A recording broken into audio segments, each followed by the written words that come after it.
On vous souhaite la bienvenue à ericlatour.com. Dans quelques instants, on vous parle de l'ouverture officielle au grand public du club de golf de Saint-Jean-sur-Richelieu ce lundi 1er mai. Mais d'abord, on reçoit Réal Boucher, qui a été longtemps impliqué dans le club Richelieu. Il l'est toujours. Mais actuellement, on cherche la relève.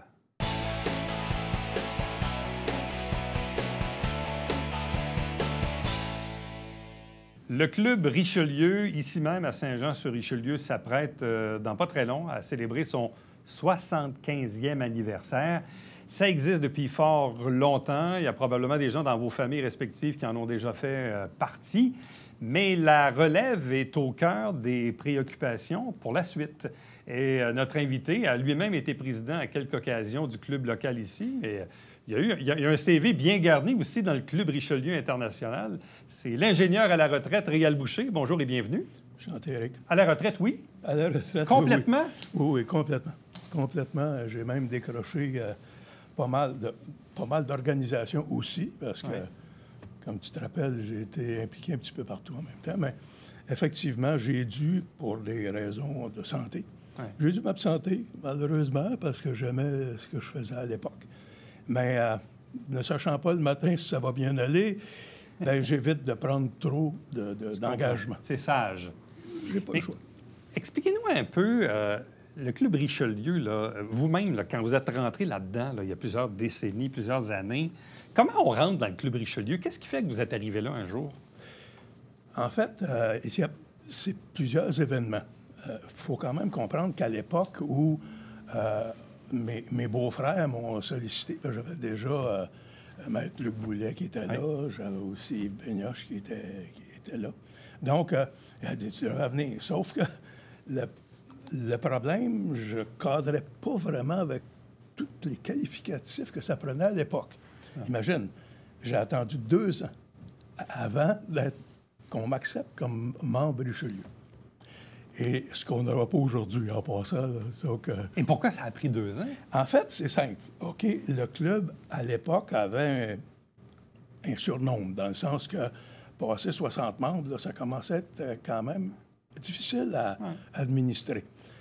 Bon, comme tu as raison, il y en a toujours qui doivent partir, parce qu'à l'époque, tous les banques avaient leurs représentants, les caisses ici. Donc, quand un qui partait, ça faisait une place. Et en 93, j'ai trouvé ma place. Ou c'est ça, 84, trouvé ma place. Fait que, c'est ça. Donc, en 84, vous êtes rentré dans le club Richelieu, mais est-ce que c'était vous qui vouliez faire partie du club ou si on vous avait sollicité? Oui, à l'époque, on remplissait, on donnait un CV. Comme tu as raison, mon CV est moins élaboré que celui que j'ai aujourd'hui, mais quand même. Parce que le plus gros problème, je travaillais à Montréal. Donc, la vie locale, j'étais moins impliqué. Je comprenais ça, de toute façon. Et, bon, à un bon moment donné, il y a eu une place qui s'est libérée. Mais qu'est-ce qui fait que vous vouliez rentrer dans le club Richelieu? OK. Bon, d'abord, il faut penser que le club Richelieu a deux buts bien précis. D'abord, le développement de la francophonie.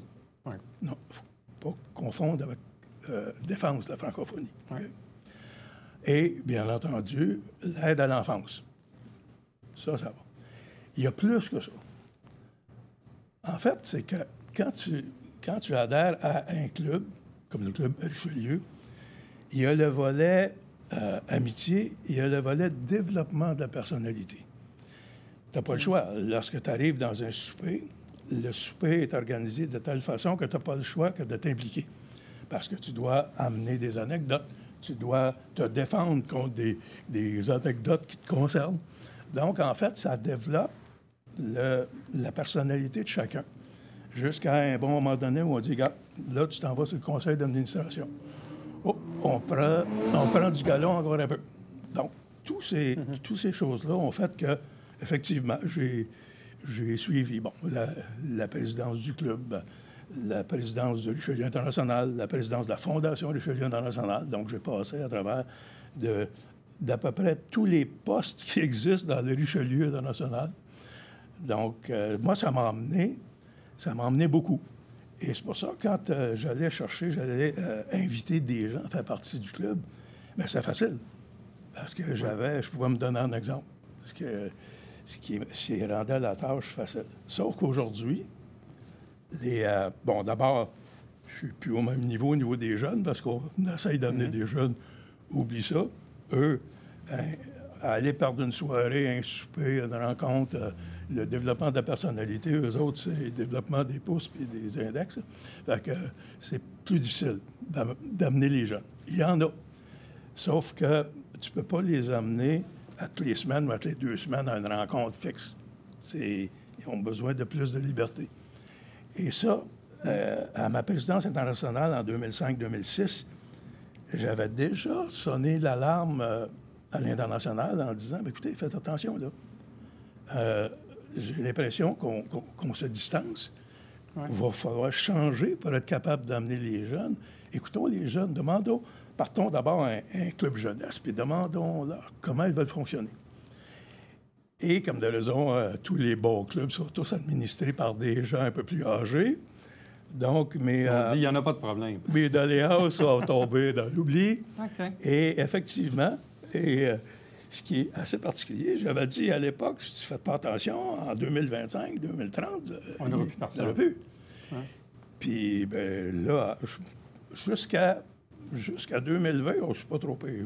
La pandémie est venue carrément sabrer dans les effectifs. Mais je me trompe-tu, au début, là, c'était très masculin, ça, le Club Richelieu? Très masculin. Écoutez, ça a pris des années. Il faudrait que je me rappelle quelle année qu'on a eu notre première femme.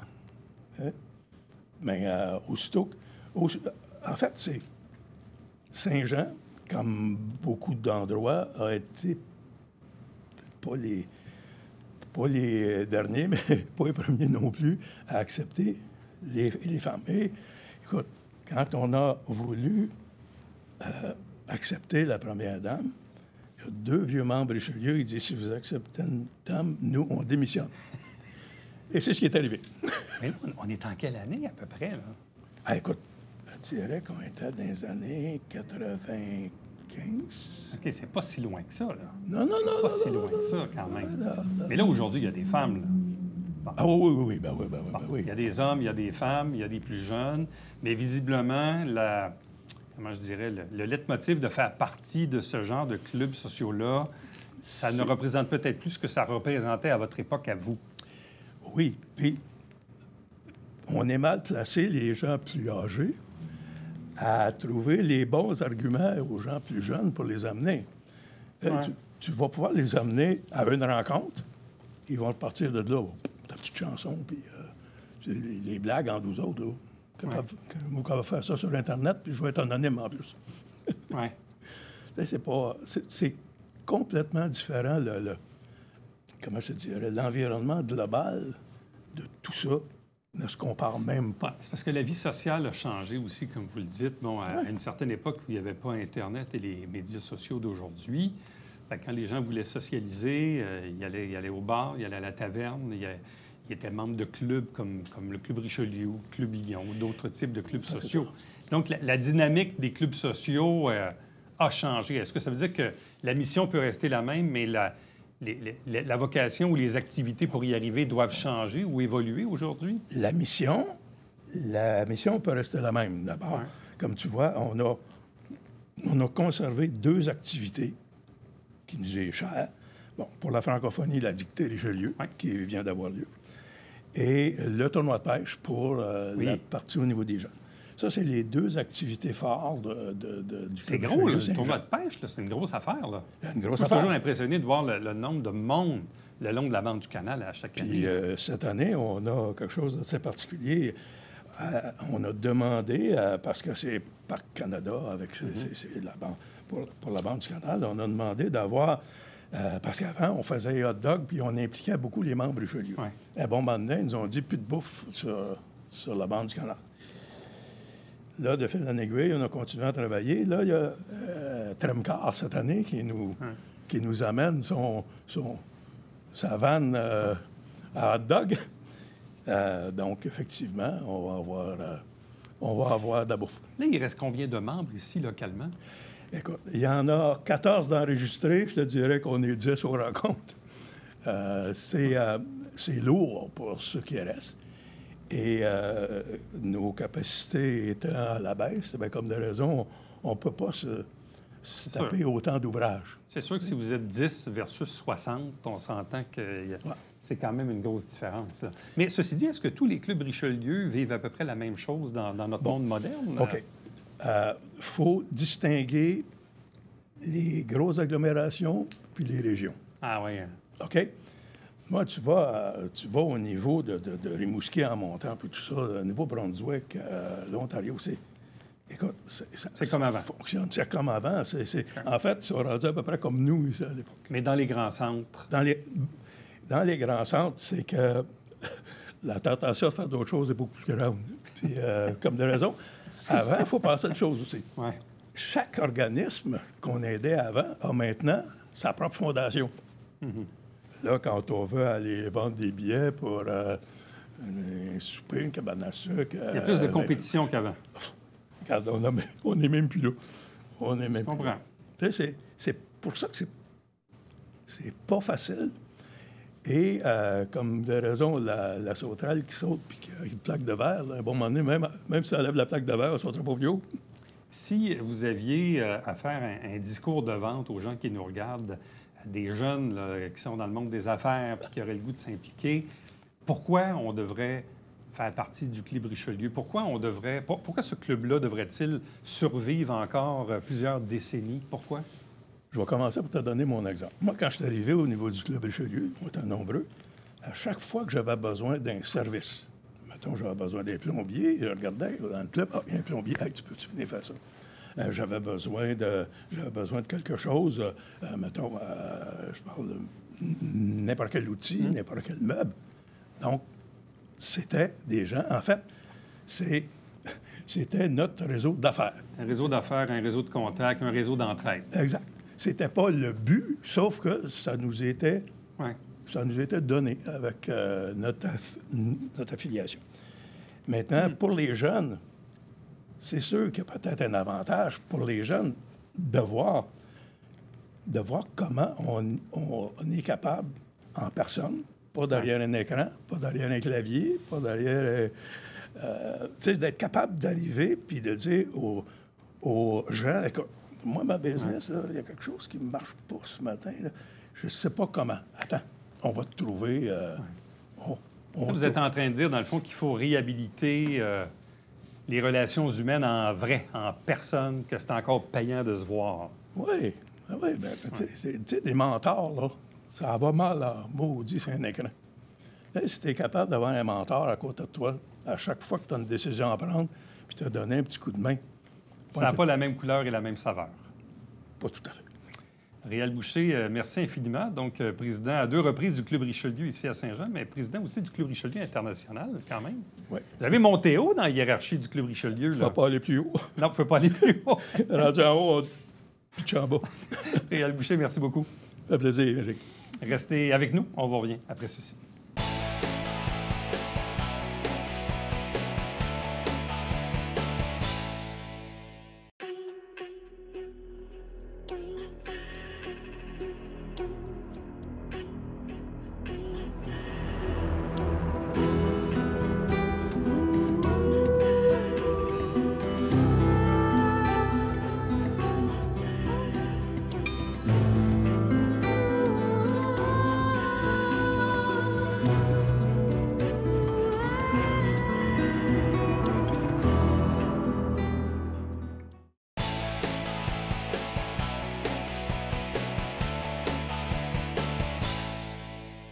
C'est vraiment signe que le printemps est installé et que l'été est devant nous parce que plusieurs terrains de golf ont déjà commencé à parler de leur ouverture. C'est le cas du club de golf de Saint-Jean. On en discute avec son président Guy Maillet. Bonjour et bienvenue. Bonjour. Vous êtes président depuis combien de temps maintenant? Je suis en ma 3e année.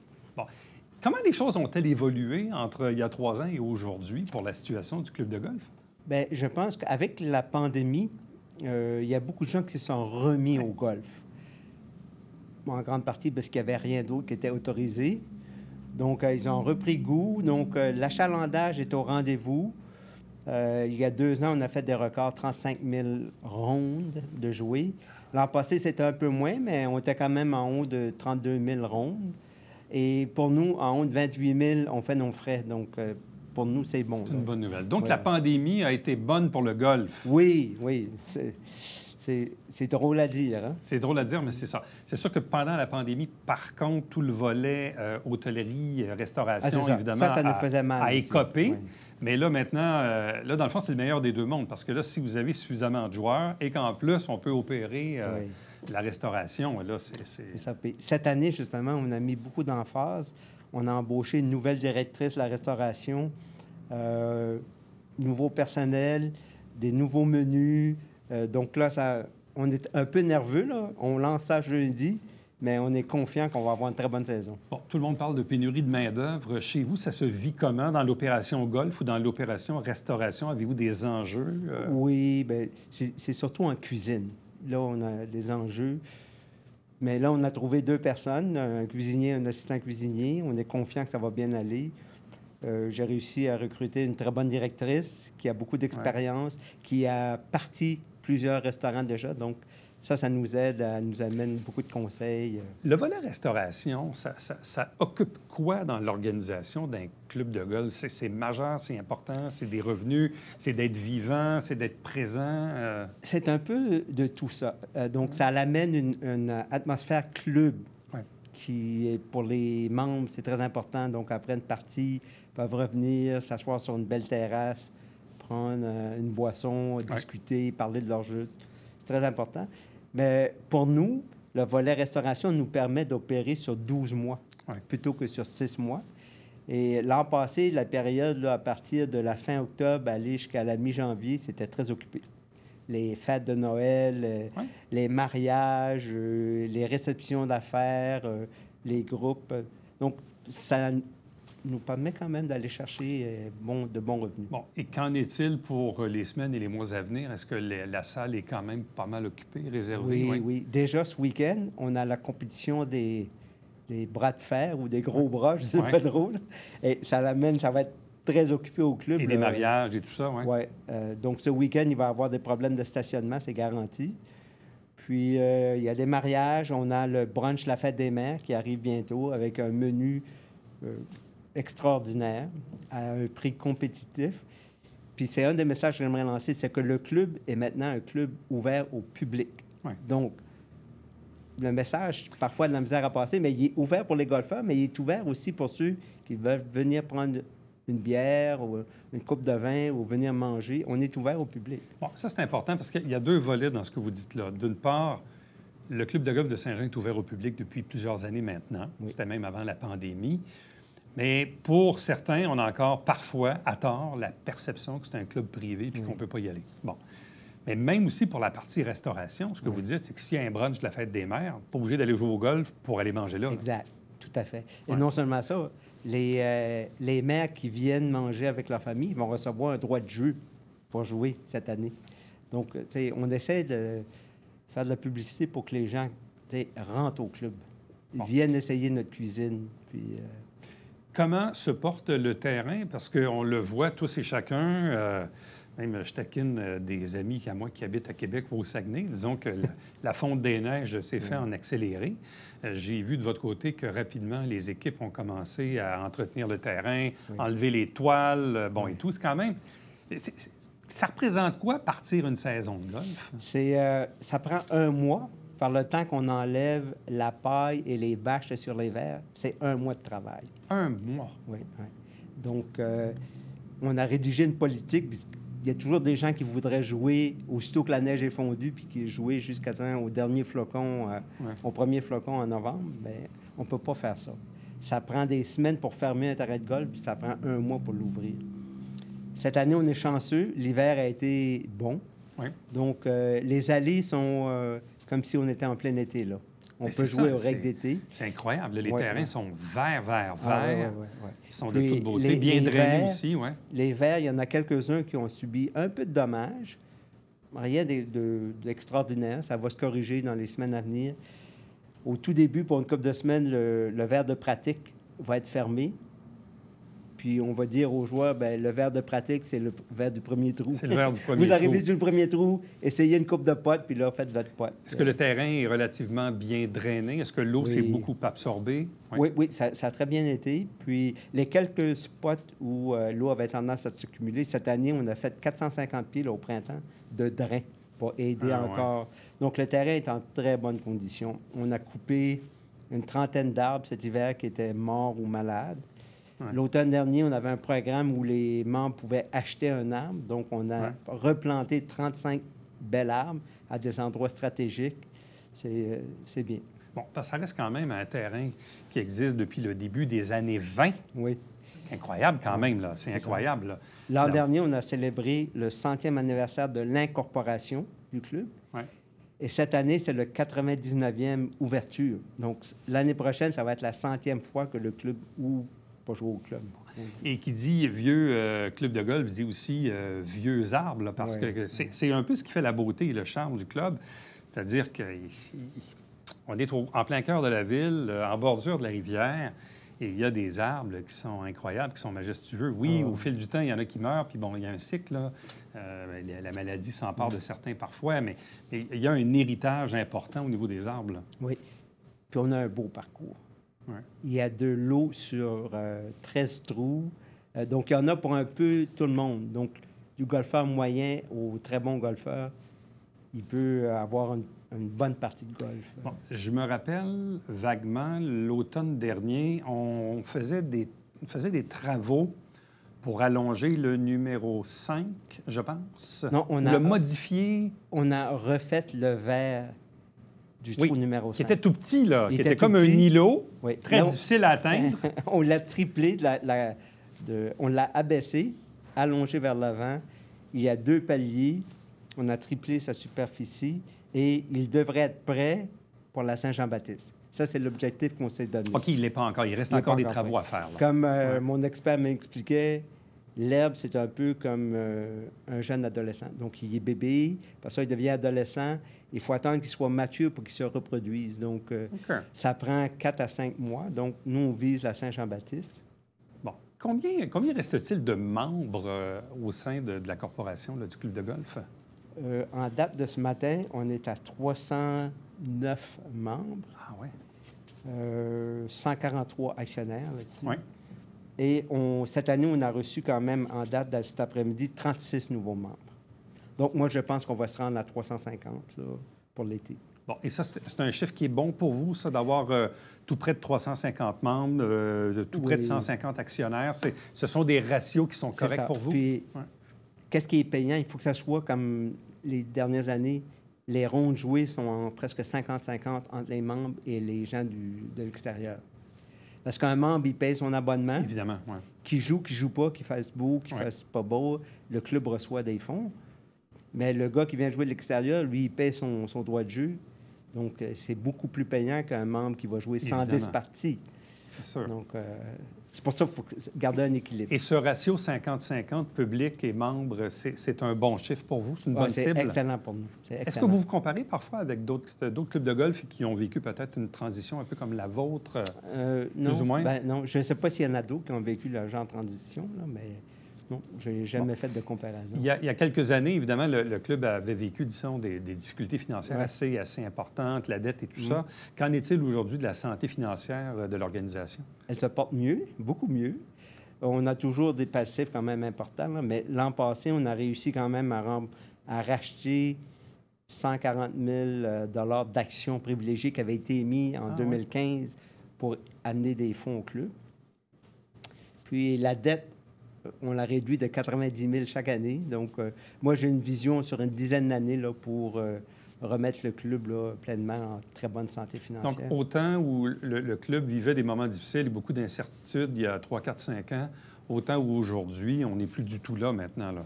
Non.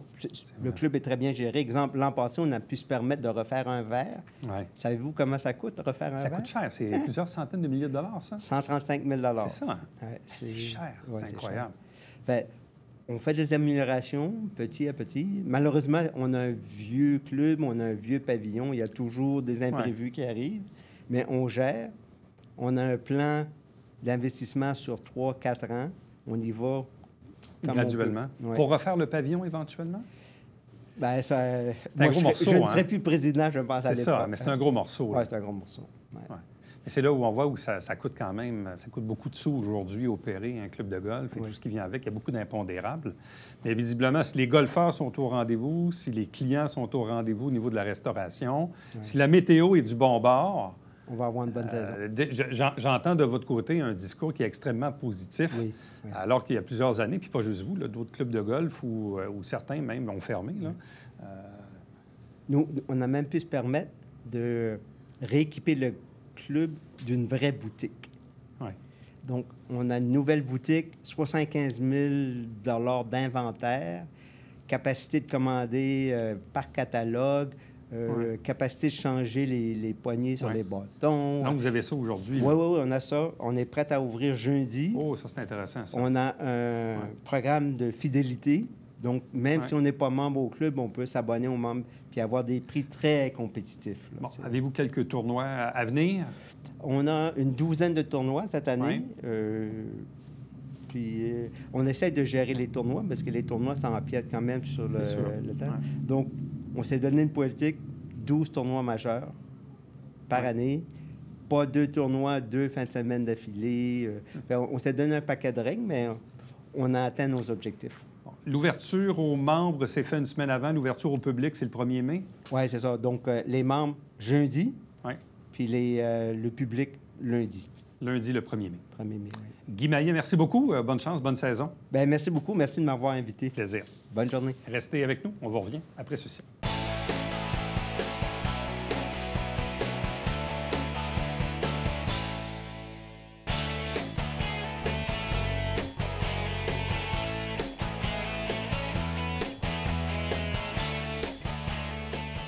Souvent, ici à l'émission, je vous parle du domaine Trinity à Iberville. C'est un joyau à découvrir ou à redécouvrir, surtout depuis la rénovation. Mais en même temps, la ville nous signifie que si vous êtes un artiste, vous désirez exposer, ça vous appartient aussi. Il y a des formulaires à remplir, mais on vous invite bien sûr à soumettre votre candidature. À demain. Bye-bye.